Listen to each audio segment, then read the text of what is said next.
These are a couple demonstrations of implanting the new LAL lens. It's a little more nuanced than a classical lens going inside of the eye. So with these lenses, you really do want to work through more of a 2.8 millimeter incision. So I usually just extend my 2.2 to a 2.8 at the time of surgery. If you look real hard right there, that's me inserting the injector. That arrow is pointing at the little protuberance on the actual injector itself is going to be on one side. As you get that first haptic in the bag, you actually rotate the entire injector over 180 degrees, and that allows you to implant the lens. You then pull back on the plunger like those little arrows are showing you, push back forward again, and you're just trying to get that whole three-piece haptic um, into the capsular bag. Again, it's a little bit more nuanced. This is a different eye doing the exact same thing. We want that protuberance on the injector over to the right-hand side. And then as we inject the lens, once that first haptic gets into the bag, you want to relatively quickly rotate it almost a full 180 degrees to deliver that lens in the correct location. Then you pull back on the plunger again. You can see with the arrows here, I'm retracting the plunger because we're going to use the plunger to actually place that second haptic. You can see that nicely right here.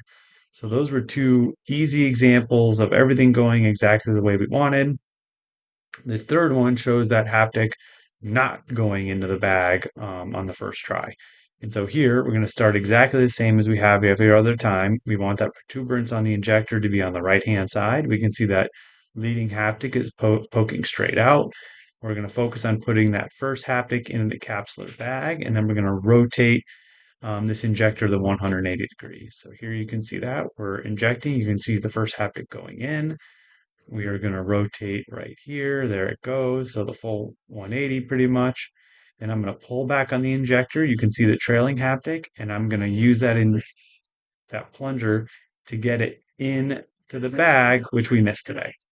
So today, or on this eye, we missed. It's sitting right there in the anterior chamber right in front of the iris. So I'm just going to use a Kugelin to rotate that lens so I can get the Kugelin around that haptic and then pull that haptic into the bag. And here you can see a nice little example of that.